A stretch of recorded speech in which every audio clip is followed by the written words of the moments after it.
जय ठाकुरजी धनराज प्राकृतिक फार्म नारायणभाई वसरा गुजरात राजकोट उपलेटा।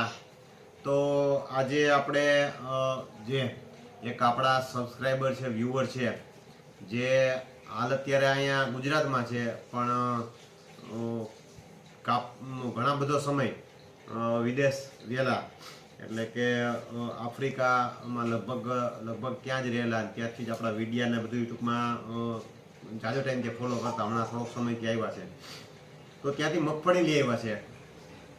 એક તો પહેલાં મને આનંદ એ થયો કે જે આપણા વ્યુઅર છે એ એક પોઝિટિવ વિચાર સાથે ખેડૂતો જે પ્રાકૃતિક ખેતી કરે છે એની સાથે ટૂંકમાં એને જાજો બધો ઇન્ટરેસ્ટ છે।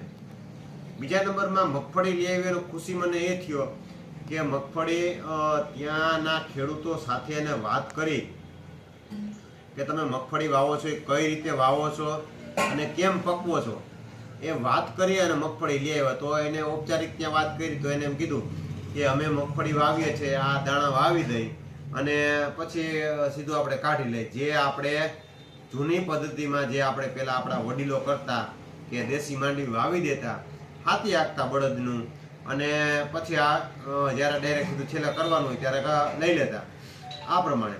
તો એને આ પ્રમાણેનું કીધું। તો જોવાનું એ છે કે મગફળી લઈ આવ્યા પછી બીજા નંબરમાં આપણે મગફળી એમાં થોડાક દાણા આપણે મોકલાવ્યા, અંદાજે 100-150 ગ્રામ જેટલા દાણા આવે છે એ દાણા આપણે મોકલાવ્યા।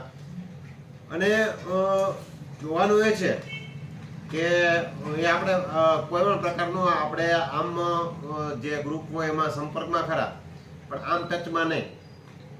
તો આપણા વિડીયાને એવું જોઈને ટૂંકમાં એને એવું લાગ્યું કે ભાઈ આ માણસ છે કંઈક વ્યવસ્થિત માણસ છે અને કંઈક કરેવું છે, તો આપણી ફરજ એ પણ બને કે આપણે કંઈક કરવું જોઈએ। તો એને મને મગફળીના દાણા મોકલાવ્યા એ ભાઈએ અને મારી જોડે વાત કરી કે ભાઈ મેં આવી રીતે આમને નામ કીધું તમે પ્રાકૃતિક ખેતી કરો છો ત્યાં મેં પૂછ્યું એને કીધું કે આમને નામ પરબારું થઈ જાય સહેલું છે। તો એને મને દાણા મોકલાવ્યા। તો સ્વાભાવિક છે ઘણાના મનમાં વિચાર એવા આવતા હોય કે ભાઈ દાણા તો અહીંથી લઈને મોકલાવી દીધા ને આમને તેમને સારું લગાડવા માટે ના તેમ। તો આ દાણા છે એ કમ્પેરિઝન કરીએ એટલે થોડાક ચેન્જીસ એમાં જાજો દેખાય છે। બીજા નંબરમાં કે એનો બેનો કલર ડિફરન્સ છે। તો એ વસ્તુ તમને બે બતાવું। જો આ આપણા જીવીસ મગફળીના દાણા છે, જે આ દાણા છે ને એ આપણી જીવીસ મગફળીના દાણા છે બરોબર, જે આપણે શીશો ભરી અને રાખેલા છે। આપણે આખું વર્ષ સ્ટોર કરીને જે ખાવા માટે આવા 10-15 શીશા ભરેલા છે। કોઈ આપણે મગફળીની ચીકી કરવી હોય છે, કોઈ માંડવી પાક બનાવવો છે, આવું બધું બનાવવું એના માટે થઈને, કેમ કે આમાં એરટાઈટ થઈ જાય એટલે બગડે નહીં। તો આ દાણા તમે જોઈ શકતા હશો આમ ગુલાબી કલર જેવા દેખાય અને દાણો પણ આમ એકદમ મોટો ભરાવદાર અને કંઈક દાણા અલગ જ લાગે। તો એના ઉપરથી એ નક્કી થાય કે આ માંડવી છે એ અલગ છે। પણ હવે વસ્તુ એ છે કે હવે આપણી જવાબદારી એ છે કે આને કણમાંથી મણક બનાવવાનું છે આપણે, કેમ કે એને આપણા ઉપર વિશ્વાસ મૂકી અને એનો એવો અભિગમ છે કે આ જો વસ્તુ સારી થતી હોય, આનું ઉત્પાદન સારું આવતું હોય અને આનો લાભ ખેડૂતોને મળે તો આપણે દાણે દાણાની કિંમત કરી અને વાવેતર કરી અને આનો છોડ આપણે જમીનમાં વાવી છોડ ઉત્પન્ન કરી અને સારી રીતે આનું ઉત્પાદન થાય, જે પછી વાતાવરણને અનુરૂપ થાય અને ઉત્પાદન જે મળે એ આપણે કરવાનો પ્રયત્ન કરવાનો છે। પછી આમાંથી હવે જેટલું ઉત્પાદન મળે, જે રીતનું ઉત્પાદન મળે એ પ્રમાણે આપણે હાલવાનું છે। તો આપણે એનો ખૂબ ખૂબ આભાર માનીએ છીએ અને ખાસ કરીને આપણે જે આ વિસ્તારના જે વ્યક્તિ છે અને આપણા વ્યુઅર છે, આમ તો નામને કહેવાનું ના પાડી છે કેમ કે ઘણી બધી તકલીફોને એવું બધું થતું હોય, તો એટલે આપણે એનો ખૂબ ખૂબ હૃદયથી આભાર માનીએ છીએ।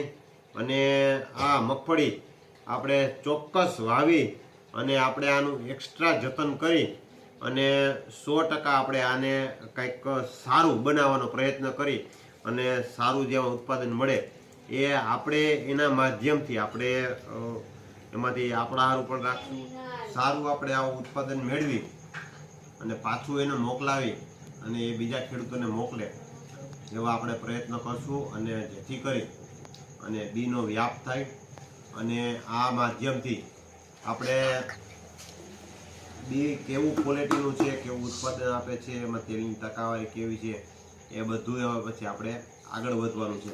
પહેલાં પહેલાં બી વાવવાનું છે ને આમાં ઉત્પાદન કેવું મળે અને કેવું સહેલું અને સરળ અને રોગ પ્રતિકારક શક્તિવાળું છે, એ બધું જ આપણે આમાં જોવાનું છે.